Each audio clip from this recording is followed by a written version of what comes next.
Part 17. This part tells of the law of vibration and why the highest principle necessarily determines the circumstances, aspects, and relations of everything with which it comes in contact.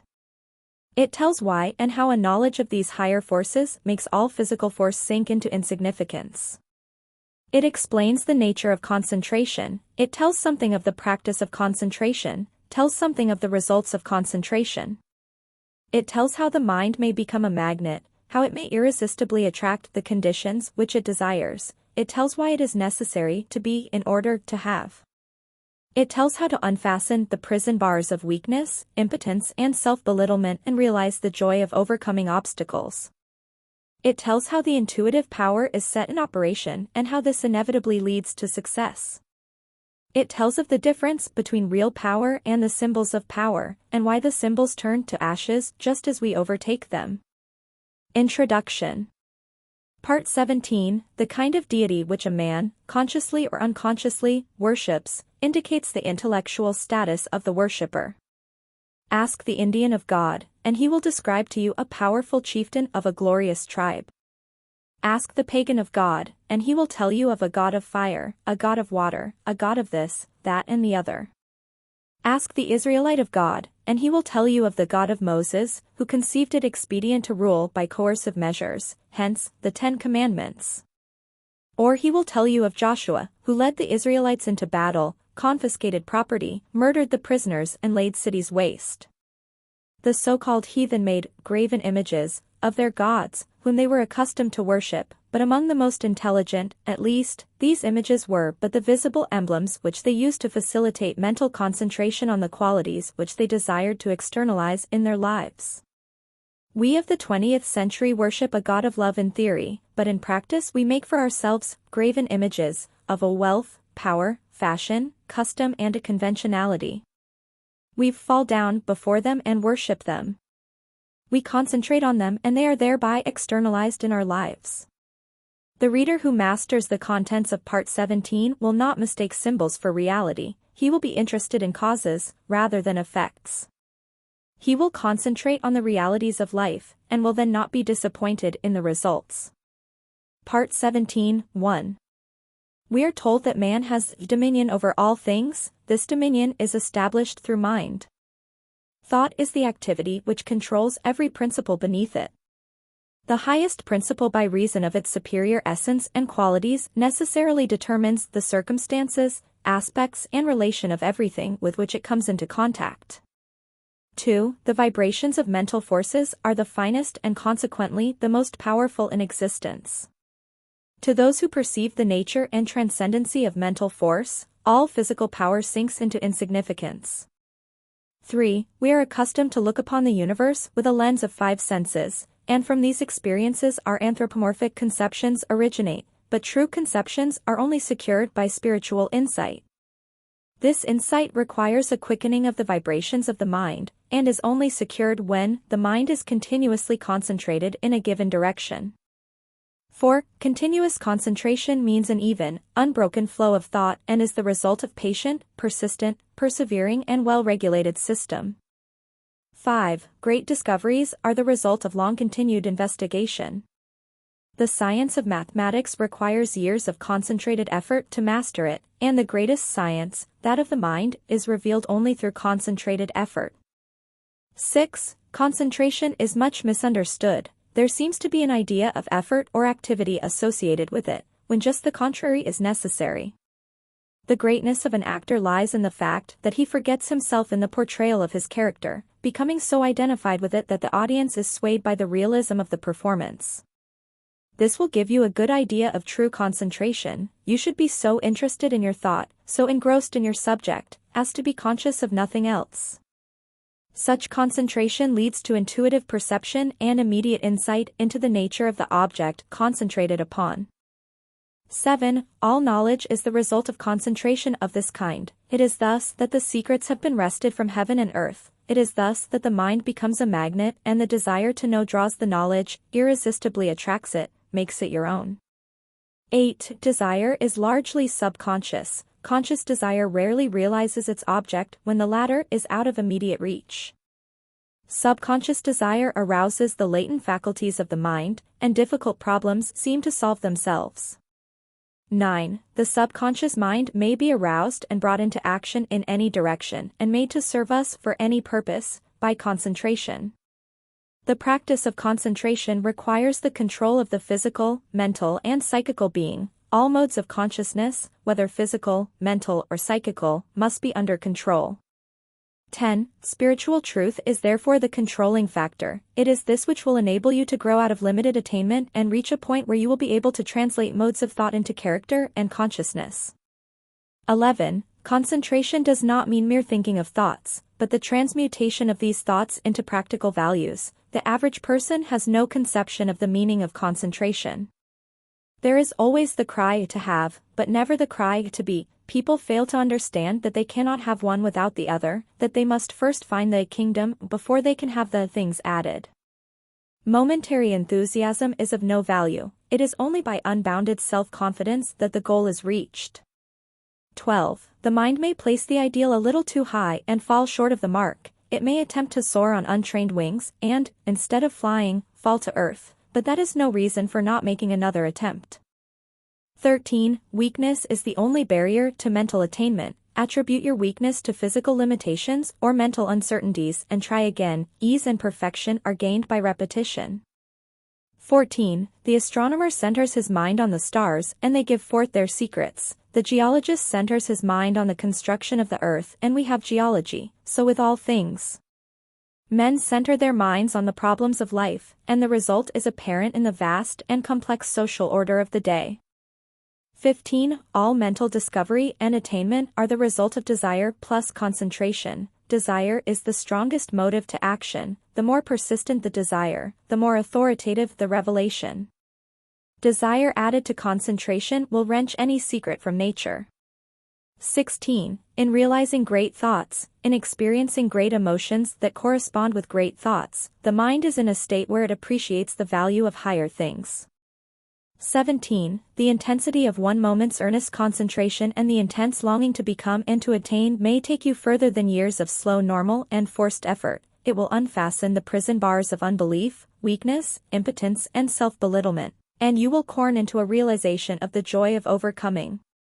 18. The spirit of initiative and originality is developed through persistence and continuity of mental effort. Business teaches the value of concentration and encourages decision of character. It develops practical insight and quickness of conclusion. The mental element in every commercial pursuit is dominant as the controlling factor, and desire is the predominating force. All commercial relations are the externalization of desire. 19. Many of the sturdy and substantial virtues are developed in commercial employment. The mind is steadied and directed, it becomes efficient. The principal necessity is the strengthening of the mind so that it rises superior to the distractions and wayward impulses of instinctive life and thus successfully prevails in the conflict between the higher and lower self. 20. All of us are dynamos, but the dynamo of itself is nothing. The mind must work the dynamo, then it is useful and its energy can be definitely concentrated. The mind is an engine whose power is undreamed. Thought is an omni-working power. It is the ruler and creator of all form and all events occurring in form. Physical energy is nothing in comparison with the omnipotence of thought, because thought enables man to harness all other natural power. 21. Vibration is the action of thought. It is vibration which reaches out and attracts the material necessary to construct and build. There is nothing mysterious concerning the power of thought. Concentration simply implies that consciousness can be focalized to the point where it becomes identified with the object of its attention. As food absorbed is the essence of the body, so the mind absorbs the object of its attention, gives it life and being. 22. If you concentrate on some matter of importance, the intuitive power will be set in operation, and help will come in the nature of information which will lead to success. 23. Intuition arrives at conclusions without the aid of experience or memory. Intuition often solves problems that are beyond the grasp of the reasoning power. Intuition often comes with a suddenness that is startling. It reveals the truth for which we are searching, so directly that it seems to come from a higher power. Intuition can be cultivated and developed. In order to do this, it must be recognized and appreciated. If the intuitive visitor is given a royal welcome when he comes, he will come again. The more cordial the welcome, the more frequent his visits will become, but if he is ignored or neglected, he will make his visits few and far apart. 24. Intuition usually comes in the silence. Great minds seek solitude frequently. It is here that all the larger problems of life are worked out. For this reason, every businessman who can afford it has a private office, where he will not be disturbed. If you cannot afford a private office, you can at least find somewhere where you can be alone a few minutes each day, to train the thought along lines which will enable you to develop that invincible power which is necessary to achieve. 25. Remember that fundamentally the subconscious is omnipotent. There is no limit to the things that can be done when it is given the power to act. Your degree of success is determined by the nature of your desire. If the nature of your desire is in harmony with natural law or the universal mind, it will gradually emancipate the mind and give you invincible courage. 26. Every obstacle conquered, every victory gained, will give you more faith in your power, and you will have greater ability to win. Your strength is determined by your mental attitude. If this attitude is one of success, and is permanently held with an unswerving purpose, you will attract to yourself from the invisible domain the things you silently demand. 27. By keeping the thought in mind, it will gradually take tangible form. A definite purpose sets causes in motion which go out in the invisible world and find the material necessary to serve your purpose. 28. You may be pursuing the symbols of power, instead of power itself. You may be pursuing fame instead of honor, riches instead of wealth, position instead of service. In either event you will find that they turn to ashes just as you overtake them. 29. Premature wealth or position cannot be retained because it has not been earned. We get only what we give, and those who try to get without giving always find that the law of compensation is relentlessly bringing about an exact equilibrium. 30. The race has hitherto been for money and other mere symbols of power, but with an understanding of the true source of power we can afford to ignore the symbols. The man with a large bank account finds it unnecessary to load his pockets down with gold, so with the man who has found the true source of power, he is no longer interested in its shams or pretensions. 31. Thought ordinarily leads outwardly in evolutionary directions, but it can be turned within where it will take hold of the basic principles of things, the heart of things, the spirit of things. When you get to the heart of things, it is comparatively easy to understand and command them. 32. This is because the spirit of a thing is the thing itself, the vital part of it, the real substance. The form is simply the outward manifestation of the spiritual activity within. 33. For your next exercise, concentrate as nearly as possible in accordance with the method outlined in this part. Let there be no conscious effort or activity associated with your purpose. Relax completely, avoid any thought of anxiety as to results. Remember that power comes through repose. Let the thought dwell upon your object until it is completely identified with it, until you are conscious of nothing else. 34. If you wish to eliminate fear, concentrate on courage. 35. If you wish to eliminate lack, concentrate on abundance. 36. If you wish to eliminate disease, concentrate on health. 37. Always concentrate on the ideal as an already existing fact. This is the Elohim, the germ cell, the life principle which goes forth, and enters in, and becomes, sets in motion those causes which guide, direct and bring about the necessary relation, which eventually manifests in form. Thought is the property of those only who can entertain it. Emerson. Part 17, 161. What is the true method of concentration? To become so identified with the object of your thought that you are conscious of nothing else. 162. What is the result of this method of concentration? Invisible forces are set in motion which irresistibly bring about conditions in correspondence with your thought. 163. What is the controlling factor in this method of thought? Spiritual truth. 164. Why is this so? Because the nature of our desire must be in harmony with natural law. 165. What is the practical value of this method of concentration? Thought is transmuted into character, and character is the magnet which creates the environment of the individual. 166. What is the controlling factor in every commercial pursuit? The mental element. 167. Why is this so? Because mind is the ruler and creator of all form and all events occurring in form. 168. How does concentration operate? By the development of the powers of perception, wisdom, intuition, and sagacity. 169. Why is intuition superior to reason?